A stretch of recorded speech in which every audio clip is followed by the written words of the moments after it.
দর্শক এই মুহূর্তে যারা আমাদের সাথে যুক্ত আছেন আপনারা দেখতে পাচ্ছেন যে অত্যন্ত উৎফুল্লের সাথে কিন্তু সাকিব সিনেমা দেখতে ঠিক এভাবেই ভিড় করেছে মধুমিতা সিনেমা হলে। এবং মধুমিতা সিনেমা হলের যে এই যে দীর্ঘ লম্বা লাইনটি দেখতে পাচ্ছেন, রাজধানীতে টানা বৃষ্টি উপেক্ষা করে কিন্তু ভক্তরা এইভাবেই এসেছেন সাকিব খানের সিনেমা দেখার জন্য। ভাই রে ভাই, এবার ইতিহাস গড়লো শাকিব খানের তাণ্ডব সিনেমা। ঈদের দিন সকাল হতে না হতেই দর্শকদের উপচে পড়া ভিড়। ঈদ মানেই যেন শাকিব খান, ঈদ মানেই প্রেক্ষাগৃহে মানুষের আনাগোনা। প্রতি বছর ঈদে নিয়ম করে মুক্তি পায় ঢাকাই সিনেমার সুপারস্টার শাকিব খানের সিনেমা। এবার ঈদেও তার ব্যতিক্রম নয়। আজ ঈদের দিনে মুক্তি পেল রায়হান রাফি পরিচালিত এবং শাকিব খান অভিনীত সিনেমা তাণ্ডব। সিনেমাটির আইটেম গান প্রকাশের পর থেকেই দর্শকও অধীর আগ্রহ নিয়ে এতদিন অপেক্ষায় ছিল। মুক্তির প্রথম দিনেই বোঝা গেল আলোচনা শুধু মুখেই নয়, প্রেক্ষাগৃহেও সাড়া পাচ্ছে এই তাণ্ডব সিনেমা।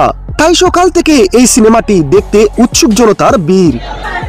দর্শক আপনারা দেখতে পাচ্ছেন যে টিকিট প্রত্যাশীদের কি পরিমাণে পুরোপুরি হাতে টাকা নিয়ে শুধুমাত্র অপেক্ষায় আছেন যে কখন টিকিট। 132টি সিনেমা হলে মুক্তি পেয়েছে তাণ্ডব। সবকটি সিনেমা হল এখন হাউসফুল, যা দর্শকদের সামাল দিতে পারছে না হল মালিকরা।